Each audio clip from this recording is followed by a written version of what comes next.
बच्चों, class 10th real number के एक और वीडियो में आपका स्वागत है।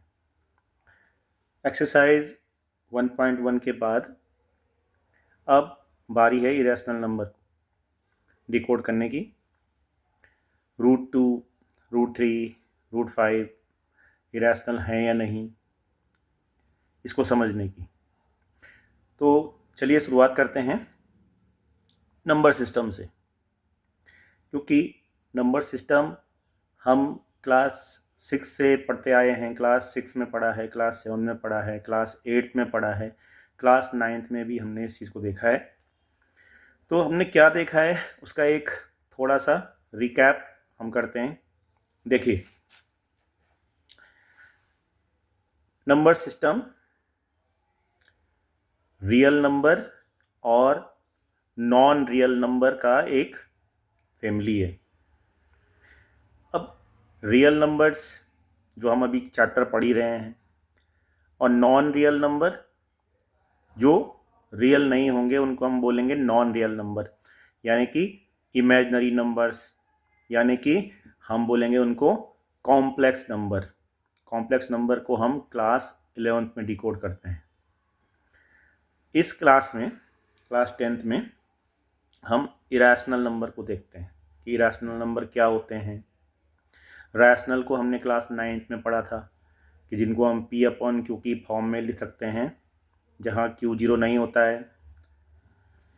उससे पहले छोटी क्लासों में हमने पढ़े हैं इंटीजर्स, फिर पढ़े हैं हमने होल नंबर्स, नेचुरल नंबर्स, और नेचुरल नंबर में हमने क्या क्या पढ़ा है, इवन, ऑड, प्राइम, कंपोजिट, को प्राइम और ट्विन प्राइम। तो चलो शुरुआत करते हैं एक रिकैप से क्लास 6 से कि इवन नंबर किसे कहते हैं। किसे कहते हैं इवन नंबर? जो 2 से डिविजिबल हैं, जिनको हम 2 से डिवाइड कर सकते हैं। जैसे कि मैं यहाँ पे लिख दूँ 2, यहाँ पे लिखता हूँ 2, 4, 6, 8 और इसके लास्ट में 0 होता है 10। ये 10 हो गया। 2, 4, 6, 8, 10 ये 2 से डिविजिबल हैं, तो इनको हम इवन नंबर बोलेंगे। ऑड नंबर जो 2 से डिविजिबल नहीं होते हैं, जैसे 1, 3, 5, 7, 9, 11। अब एक चीज़ और हम कह सकते हैं कि अगर मैं इन नंबर्स को इन नंबर में अगर मैं 2 का डिवाइड करूं तो हमेशा रिमाइंडर क्या बचेगा, 1 बचेगा। जैसे कि मैं 2 का डिवाइड 3 में करूं तो क्या बचेगा, 1 बचेगा। 2 का डिवाइड मैं 5 में करूं तो क्या बचेगा, 1 बचेगा। मीन्स इन नंबर्स को हम 2Q + 1 की फॉर्म में रिप्रेजेंट करते हैं। तो इन नंबर्स को हम 2Q की फॉर्म में रिप्रेजेंट करते हैं। मतलब कोई भी नंबर है, अगर हम उसको 2 से मल्टीप्लाई कर दें तो वो इवन हो जाएगा। कोई भी नंबर है, हम 2 से मल्टीप्लाई करें और उसमें 1 जोड़ दें तो वो ऑड बन जाएगा। जैसे कि कोई एक नंबर ले लेते हैं 1 को मैंने 2 से मल्टीप्लाई किया तो 1 2 = 2 हो गया, और 2 में मैं 1 जोड़ दूंगा तो मेरे को 3 मिल जाएगा। या मैं नंबर लेता हूँ 3 2 = 6, 6 में मैं 1 जोड़ दूंगा तो मुझे 7 मिल जाएगा। मैं कोई नंबर ले लूँ 2 2 = 4, 4 में मैं 1 जोड़ दूंगा तो मुझे नंबर मिल जाएगा 5। मीन्स हम इसको इस फॉर्म में रिप्रेजेंट कर सकते हैं। और जो इवन नंबर होते हैं हम 2Q की फॉर्म में रिप्रेजेंट कर सकते हैं। प्राइम नंबर किसे कहते हैं? प्राइम नंबर वे नंबर हैं जिसके केवल 2 फैक्टर होते हैं, या तो वो नंबर या 1। मीन्स जैसे कि 2, 3, 5, 7 ये प्राइम नंबर हैं। कंपोजिट नंबर कौन से होते हैं? जिनके 2 से ज़्यादा फैक्टर होते हैं। 2 से ज़्यादा फैक्टर वाले कंपोजिट नंबर होते हैं। और को प्राइम नंबर, अब ये टॉपिक मैं थोड़ा इसके बाद क्लियर करता हूँ को प्राइम नंबर का, क्योंकि को प्राइम नंबर इम्पॉर्टेंट है जो हम अभी सीखेंगे, रैशनल और इरैशनल। फिलहाल मैं को प्राइम नंबर के बारे में इतना कहता हूँ कि को प्राइम नंबर का जो HCF होता है वो 1 होता है, फिर भी हम थोड़ी डिटेल से पढ़ेंगे। और ट्विन प्राइम नंबर वो नंबर है कि जिन दो प्राइम नंबर के बीच में अगर एक कंपोजिट नंबर आता हो, जैसे कि 3 और 5। अब देखिए 3 और 5 के बीच में 4 आता है, 4 एक कंपोजिट नंबर है, इसलिए 3 और 5 ट्विन प्राइम नंबर हो गया है। 3 and 5 are twin prime number, क्योंकि उनके बीच में एक कंपोजिट नंबर आता है। तो ये नेचुरल नंबर है। उसके बाद अगर मैं नेचुरल नंबर कहाँ से शुरू होते हैं? 1 से। 1 2 3 4 5 एंड सो ऑन। और इसके बाद कौन सा नंबर आता है? Whole number. होल नंबर में 0 भी शामिल हो जाता है, तो 0 1 2 3 4 इस तरह से हम इसको होल नंबर बोलते हैं। उसके ऊपर आता है इंटीजर जिसमें नेगेटिव नंबर्स, 0 और पॉजिटिव नंबर शामिल होते हैं। Means natural number, whole number, ये देखो यहाँ से लेकर के यहाँ तक नेचुरल नंबर हो गए, यहाँ से लेकर के यहाँ तक होल नंबर हो गए, और ये नेगेटिव नंबर भी अगर इसमें हम शामिल कर दें तो ये बन जाएगा हमारा इंटीजर। अब बारी करते हैं हम रैशनल नंबर की। तो रैशनल नंबर कौन कौन से होते हैं? जो P/Q की फॉर्म में हम जिनको लिख सकते हैं उनको हम रैशनल नंबर बोलते हैं। अब P/Q की फॉर्म में लिख सकते हैं मतलब क्या ये नंबर 2 लिखा है मैंने यहाँ पे, एक नंबर 2 लिखा है, तो क्या 2, ये जो 2 लिखा है, क्या ये रैशनल नहीं है? बिल्कुल है, क्योंकि मैं 2/1 इसको लिख सकता हूँ। क्या 3 रैशनल नहीं है? 3/1 मैं लिख सकता हूँ। 1/2 रैशनल नंबर है, P/Q की फॉर्म में लिखा हुआ है, जहाँ 2 0 नहीं है, यहाँ पे देखो 1 0 नहीं है, यहाँ पे 1 0 नहीं है, तो ये रैशनल हो गए। इनको हमने क्लास 9th में पढ़ा था कि जिन नंबर्स को हम P/Q की फॉर्म में रिप्रेजेंट कर सकते हैं उनको हम रैशनल बोलते हैं।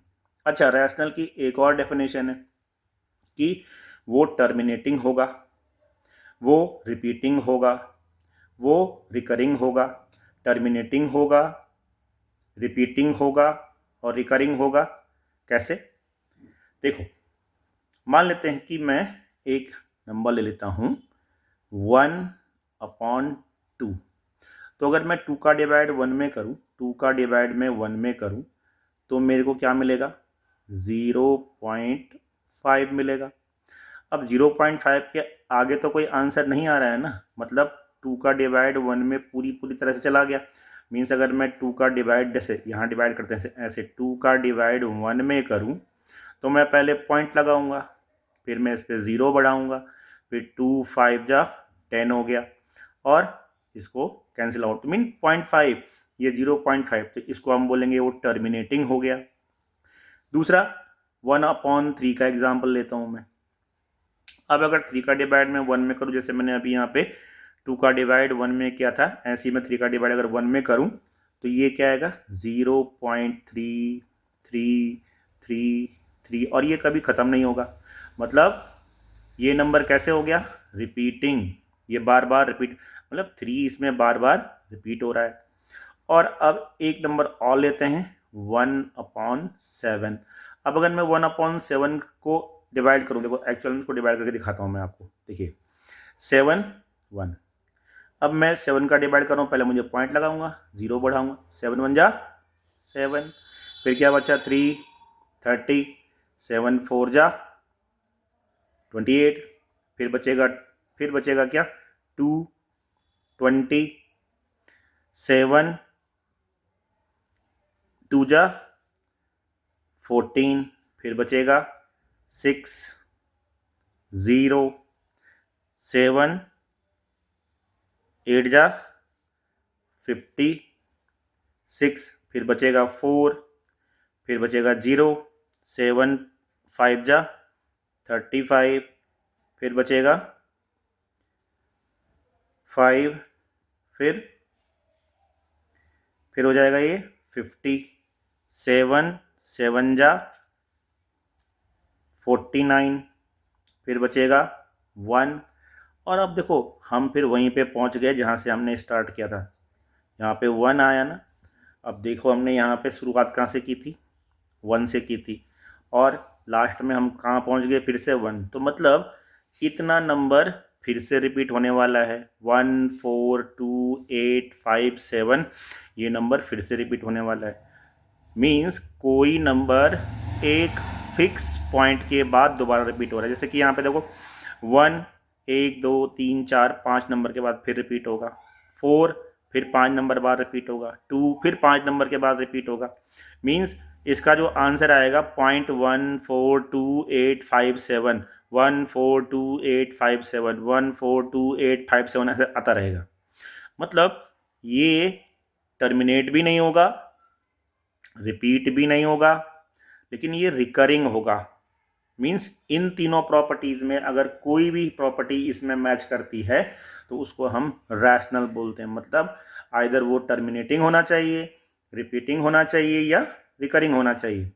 अब इरेशनल नंबर के बारे में बोलते हैं। तो इरेशनल नंबर क्या होते हैं, जो रैशनल नहीं होते उनको हम इरेशनल बोलते हैं।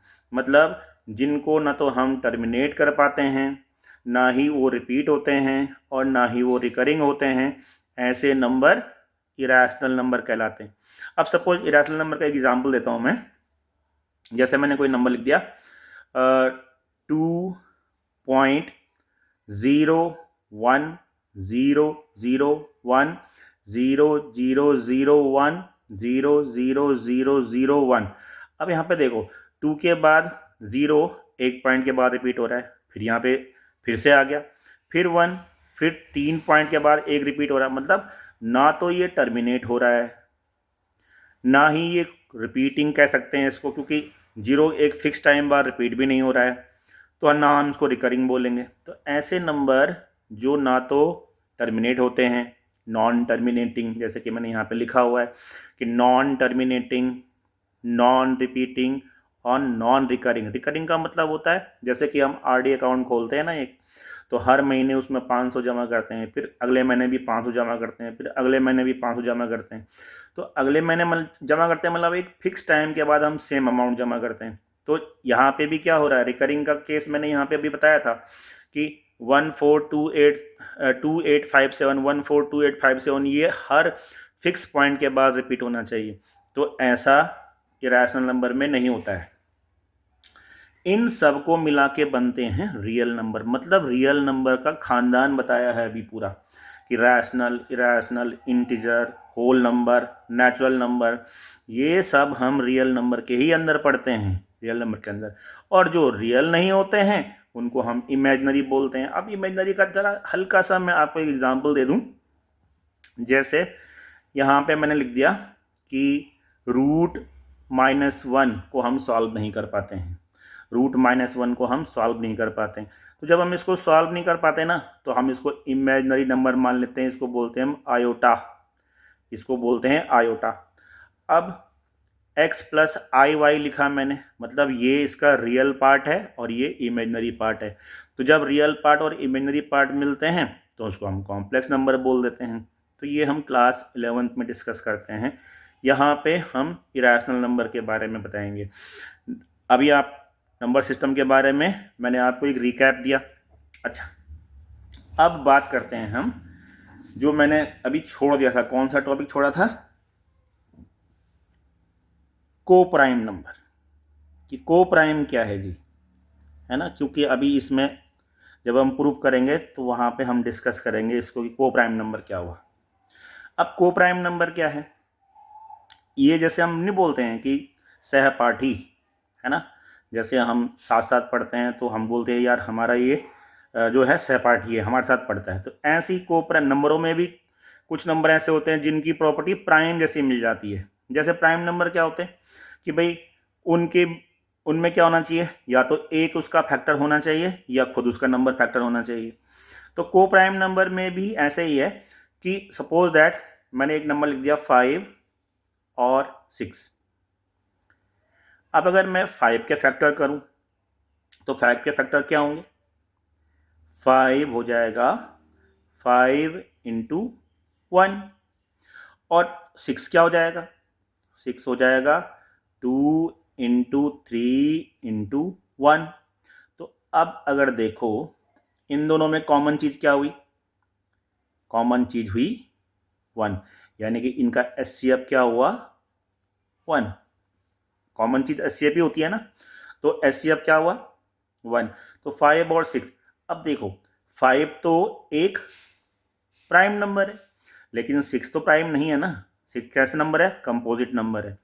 लेकिन फिर भी अगर इन दोनों नंबरों को हम साथ साथ लिखें तो ये को प्राइम बन जाते हैं, मतलब इनमें कोई भी कॉमन फैक्टर नहीं होता है 1 के अलावा। जैसे कि प्राइम नंबर का क्या होता है 1, उसमें एक फैक्टर होता है, तो ऐसे ही 5 और 6 मीन्स दो लगातार आने वाले नंबर को प्राइम नंबर होते हैं। जैसे कि नंबर 6 और 7 मैं कह दूं, नंबर 7 और 8 मैं कह दूं, इनमें क्या होगा, को प्राइम नंबर होंगे, क्योंकि इनके बीच में कॉमन फैक्टर केवल और केवल 1 आएगा।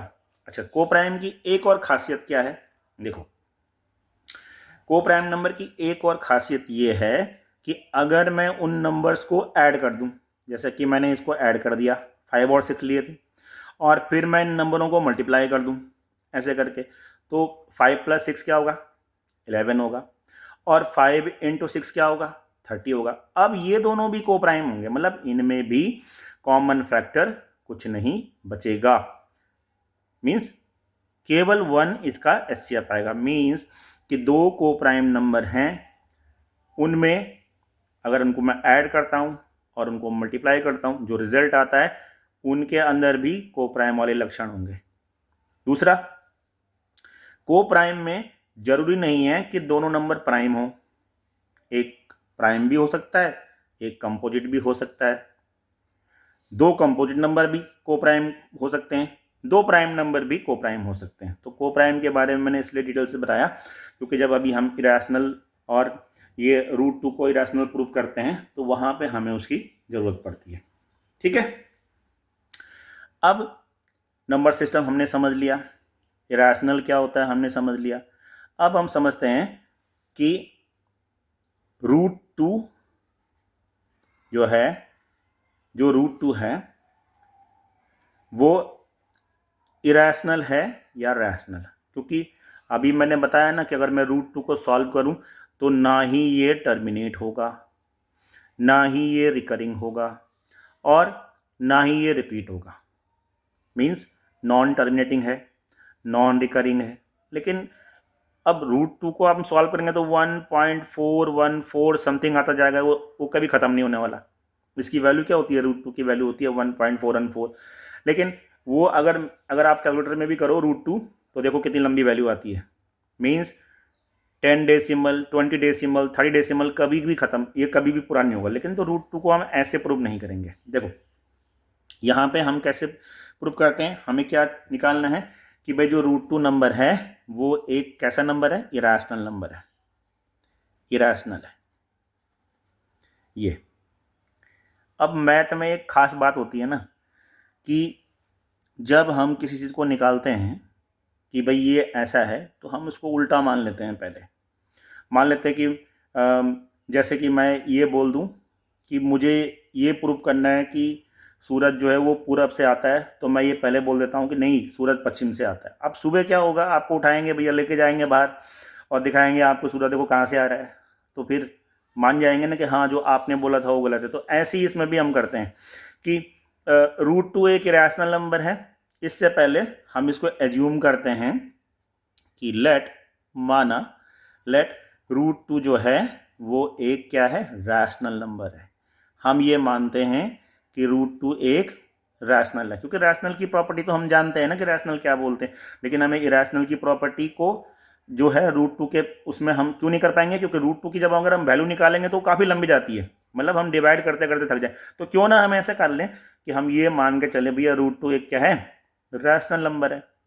अब अगर मैंने √2 को एक रैशनल नंबर माना तो √2 को मैं p/q के बराबर लिख सकता हूं, क्योंकि रैशनल नंबर तो वही होते हैं ना जो p/q की फॉर्म में आते हैं और जहां q is not equal to 0 होता है और P एंड Q जो होते हैं ना, वो कैसे नंबर होते हैं? को प्राइम होते हैं, को प्राइम नंबर होते हैं। ये P और Q जो होते हैं वो को प्राइम नंबर होते हैं। तो अब इसको आगे बढ़ाते हैं। देखिए, √2 equal to P by Q, तो हमने क्या कर दिया, दोनों साइड स्क्वायर किया, स्क्वायरिंग बोथ द साइड। तो यहाँ पे स्क्वायर करेंगे, देखो √2 का यहाँ पे हमने स्क्वायर किया, तो यहाँ पे भी मुझे स्क्वायर करना पड़ेगा, P square upon Q square. और जब मैं √2 का स्क्वायर करूँगा तो मेरे पास बचेगा 2, क्योंकि √2 को √2 से मल्टीप्लाई करते हैं तो 2 होता है। अच्छा, कई बच्चे इसमें कन्फ्यूज होते हैं, हाँ, कि √2 को √2 से मल्टीप्लाई करते हैं तो 2 कैसे आता है। देखो, ये √2 को √2 से मल्टीप्लाई किया, अब 2 की पावर क्या है यहाँ पे, रूट का मतलब होता है हाफ पावर, और इस 2 की पावर भी क्या हो गई, हाफ पावर। और जब हम दो चीज़ों को मल्टीप्लाई करते हैं पावर वाइज, अगर जिनके बेस सेम है, जैसे इसका बेस 2 है, इसका बेस भी 2 है, इसमें भी हाफ पावर है, इसमें भी हाफ पावर है, तो मल्टीप्लाई करने में पावर क्या हो जाएंगी, ऐड हो जाती हैं। जैसे 1/2 में 1/2 ऐड हो जाता है। तो अब हाफ और हाफ ऐड हो गए तो 2 की पावर क्या हो गई, 1, यानी कि 2 की पावर 1 हो गई, मतलब 2 हो गया। ठीक है, तो √2 और √2 क्या होते हैं, 2 होता है। अब यहाँ पे ज़रा ध्यान दो, तो 2 हो गया P square upon Q square. अब इसके अपॉन में 1 लिख दो और क्रॉस मल्टीप्लाई कर दो। चलो क्रॉस मल्टीप्लाई करते हैं, तो फिर क्या हो जाएगा, क्रॉस मल्टीप्लाई करके 2Q square equal to P square, है ना। 2 को Q से मल्टीप्लाई किया तो ये आएगा, और इसको यहाँ मल्टीप्लाई किया तो ये आएगा। अब यहाँ से Q स्क्वायर निकाल लेते हैं, तो Q स्क्वायर इक्वल टू हो गया P square upon 2। Q square क्या हो गया, क्योंकि ये 2 कहाँ जाएगा, नीचे जाएगा, यहाँ पे मल्टीप्लाई था, इधर क्या जाएगा, डिवाइड पे। तो Q square equal to P square upon 2 हो गया। अब जरा यहाँ देखो भाई कि P स्क्वायर को डिवाइड कर रहा है 2, तो अगर कोई प्राइम नंबर, ये देखो ये प्राइम नंबर है, ये क्या है, प्राइम नंबर, 2 प्राइम नंबर है, और कोई प्राइम नंबर किसी नंबर के स्क्वायर को डिवाइड करे तो वो उस नंबर को भी डिवाइड करता है, इसलिए P इज डिविजिबल बाय 2। कैसे, यहाँ पे मैंने अभी एक स्टेटमेंट बोला, एक थ्योरम है आपके पास, आपकी बुक में है 1.3, उसका स्टेटमेंट आप पढ़ सकते हो, उसको प्रूव भी हम कर सकते हैं। यहाँ पे देखो, मैं आपको एक एग्जांपल से समझाता हूँ। सपोज दैट मैंने कोई नंबर ले लिया 16, ठीक है, तो 16 को 2 डिवाइड करता है, ठीक है ना। ये थोड़ा अलग समझना है इस चीज़ को, मैं इसको एक अलग पेन से लिख लेता हूँ ताकि आप कंफ्यूज ना हो जाओ, मतलब ये सवाल में नहीं है, ये अलग से एक एग्जांपल दे रहा हूँ मैं। तो जैसे 16 को डिवाइड कर रहा है 2, अब 16 किसका स्क्वायर होता है भाई, 4 का स्क्वायर होता है ना, 4 4 या 16 होता है, तो 4 को भी 2 डिवाइड करेगा। जैसे यहाँ पे हम बोल रहे हैं कि अगर P स्क्वायर को 2 डिवाइड करता है तो P भी 2 से डिविजिबल होगा। जैसे कि यहाँ पे देखो, इस 4 का स्क्वायर होता है 16, जैसे P का स्क्वायर होता है, P का स्क्वायर P स्क्वायर हुआ, ऐसे 4 का स्क्वायर 16 हुआ, और जब 16 को 2 डिवाइड कर रहा है तो भाई वो 4 को भी डिवाइड करेगा, करता है ना, 2 2 जा 4। तो यहाँ पे हम लिख देंगे P इज डिविजिबल बाई 2। अब यहाँ पे देखो हमने क्या लिखा है, P इज डिविजिबल बाई 2। अगर P 2 से डिवाइड हो रहा है भाई, P 2 से डिवाइड हो रहा है, तो ये कुछ रिजल्ट भी तो देगा ना। मान लेते हैं वो रिजल्ट आया C, समझ रहे हो। यहाँ पे देखो, यहाँ पे बहुत ध्यान लगाने वाली बात है कि P 2 से डिवाइड हो रहा है, जैसे कि कोई नंबर है, जैसे यहाँ पे देखो ये नंबर, ये 4 2 से डिवाइड हो रहा है, तो रिजल्ट देता है ना, ये इससे 2 आता है कि नहीं आता है। जैसे 2 का डिवाइड हम 4 में करेंगे तो यहाँ पे 2 आ गया, ऐसी में यहाँ पे, अब P तो हमें पता नहीं कौन सा नंबर है, बट अगर मैं वो 2 से डिवाइड हो रहा है तो कुछ ना कुछ तो रिजल्ट देगा ना, क्योंकि P कैसा नंबर है, कोई ना कोई नंबर बोल रहे हैं हम, तो नंबर जब 2 से डिवाइड हो रहा है तो इसका मतलब आइदर वो 4 है या 6 है या वो 8 है या 10 है, कुछ भी है, लेकिन कुछ ना कुछ तो रिजल्ट देगा। तो वो मान लिया मैंने कि वो उसने रिजल्ट दिया हमें C। अब मैंने क्या किया, क्रॉस मल्टीप्लाई फिर से किया, मतलब p अपॉन 1 किया और इसको यहाँ से मल्टीप्लाई किया, तो यहाँ क्या हो जाए, p is equal to 2c हो जाएगा। ये 2 कहाँ जाएगा मल्टीप्लाई में इसमें, और अब मैं इन दोनों का स्क्वायर कर दूं। देखो p स्क्वायर इक्वल टू इसका स्क्वायर करो 4c स्क्वायर, ठीक है। p स्क्वायर यहाँ पे हो जाएगा 4c स्क्वायर। अब जरा इस इक्वेशन को देखो जो यहाँ पे लिखा हुआ था मैंने, ये वाला, ये दिख रहा है, ये वाला। इसमें क्या होगा, इस p यहाँ पे जहाँ पे ये p स्क्वायर है, इसकी जगह में आप 4c स्क्वायर को पुट अप कर दो, ठीक है ना। Putting the value of p square, इसको चाहे आप इक्वेशन नंबर 1 ले लो और इस इक्वेशन नंबर 1 में इस p स्क्वायर की वैल्यू को पुट अप कर देंगे। तो भाई रिजल्ट क्या आएगा यहाँ पे बताओ। यहाँ पे आएगा, मैं यहीं पे लिख देता हूँ, देखो q स्क्वायर इक्वल्स टू, अब p स्क्वायर जगह में 4c स्क्वायर हो गया, तो यहाँ पे हो जाएगा 4c स्क्वायर अपॉन 2, और इस 2 से हम इस 4 को कैंसिल आउट कर देंगे, तो यहाँ पे बचेगा कितना, 2, ठीक है, कैंसिल आउट हो गया। अब यहाँ पे रिजल्ट क्या आया है, यहाँ पे रिजल्ट आया है q square equal to 2c square, और यहाँ से अगर मैं इस c स्क्वायर की वैल्यू निकाल दूँ, इस c स्क्वायर की वैल्यू निकाल दूँ, तो मेरे पास c स्क्वायर क्या हो जाएगा, c square equals to q square upon 2। अब यार जैसे यहाँ पे देखो p स्क्वायर अपॉन 2 हुआ था, तो मैंने कहा था कि p जो है वो 2 से डिवाइड होगा, और यहाँ पे भी तो q स्क्वायर अपॉन 2 हुआ है, तो मैं यहाँ पे क्या कह सकता हूँ, q is also divisible by 2, q भी तो 2 से डिवाइड होगा। अच्छा अब जरा ऊपर चलते हैं, है ना। यहाँ पे तो मैंने निकाल दिया कि भाई p इज डिविजिबल बाई 2 और q इज डिविजिबल बाई 2। अब जरा ऊपर चलेंगे, देखो यहाँ पे मैंने क्या माना हुआ है, देखो कि √2 जो है वो p बाई क्यू है और q 0 नहीं है, और p और q क्या है, को प्राइम नंबर है। ध्यान रखना इस बात को, मैं यहाँ पे इसको अंडरलाइन कर रहा हूँ, को प्राइम नंबर है। अच्छा अभी मैंने को प्राइम नंबर की क्या डेफिनेशन बताई थी यहाँ पे, कि उनका एचसीएफ क्या होना चाहिए, 1 होना चाहिए, उनका एचसीएफ क्या होना चाहिए, 1 होना चाहिए। अब जब p और q ये number p and q co prime है, इसका मतलब है कि उनका एचसीएफ 1 होगा।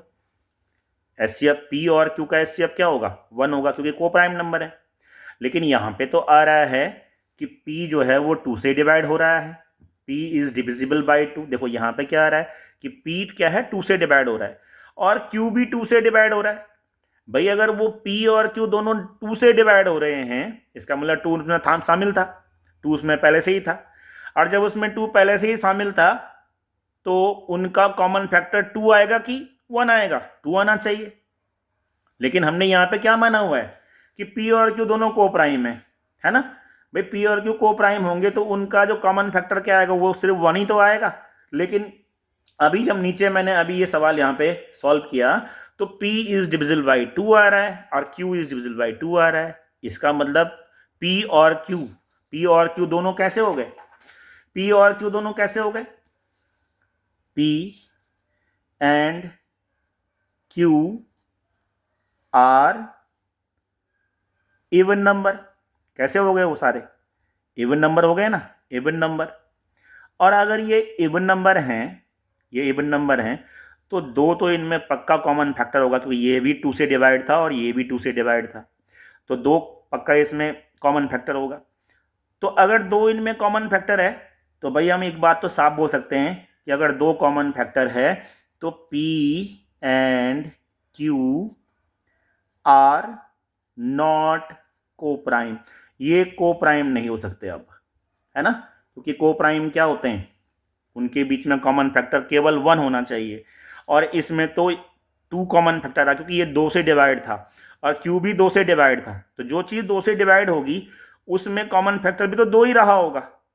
जैसे कि मैं यहाँ पे एक एग्जाम्पल दे देता हूँ कि माना 4 2 से डिवाइड है, या 6 2 से डिवाइड है, तो भैया 4 और 6 में कॉमन फैक्टर 2 ही तो रहेगा, एक तो नहीं आएगा। इसका मतलब P and Q are not co prime. अब भाई जब P and Q co prime है ही नहीं, तो जो मैंने माना हुआ था कि जो √2 है वो P बाई Q के बराबर है, और जहां Q 0 नहीं है और P और Q दोनों को प्राइम है, P एंड Q क्या है, दोनों को प्राइम है, वो मेरा माना हुआ झूठ हुआ कि नहीं हुआ? वही वाली बात हो गई ना कि मैंने बोला भैया सूरज पश्चिम से आ रहा है, अब बार बार किसने बोला नहीं भाई सूरज तो पूरब से आता है, तो अब मैं भी मान गया हूं कि भाई सूरज तो पूरब से ही आता है। तो वही वाली बात यहाँ पे हो गई कि यहाँ पे पहले तो मैंने ये बोला कि P और Q दोनों क्या है, को प्राइम नंबर है, पर जब मेरी बात यहाँ पे झूठ हो गई तो अब मैंने मान लिया है कि P and Q co prime number नहीं है, और जब P और Q को प्राइम नंबर है ही नहीं तो √2 को हम P अपॉन Q की फॉर्म में भी नहीं लिख सकते हैं, है ना। अब जब मैंने √2 को P अपॉन Q की फॉर्म में मैं लिख ही नहीं सकता, जब मैं √2 को P बाई Q की फॉर्म में नहीं लिख सकता तो क्या होगा? तब जो √2 है, जो √2 है वो रैशनल भी नहीं होगा। क्या नहीं होगा? रैशनल नहीं होगा। अब जब ये रैशनल ही नहीं होगा तो जो नंबर रैशनल नहीं होते उनको क्या कहते हैं? फिर क्या होता है? √2 इज इरेशनल। तब √2 इरेशनल है। मतलब यहाँ पे जो हमने एजम्पशन किया था कि √2 एक रैशनल नंबर है वो झूठ निकला। वो झूठ क्यों निकला? क्योंकि P और Q को प्राइम नंबर नहीं हुए। P और Q को प्राइम नंबर क्यों नहीं हुए? क्योंकि P और Q 2 से डिवाइड थे, P और Q दोनों 2 से डिविजिबल थे, इसलिए वो P और Q दोनों को प्राइम नंबर नहीं हुए। और जब वो को प्राइम नंबर ही नहीं हुए तो हम ये नहीं कह सकते कि √2 एक रैशनल नंबर है, तब हम बोलेंगे कि √2 एक इरेशनल नंबर है। अब इसी तरह से आपको √3 और √5 को एज अ होमवर्क करना है, ठीक है। मेरा वीडियो आपको कैसा लगा? और अगर आप अपने कमेंट नीचे छोड़िए, है ना। और आपको कुछ और भी अगर ढंग से सीखना है, कोई स्पेशल चीज़ आपको चाहिए तो प्लीज़ कमेंट में लिखिए, ठीक है। धन्यवाद।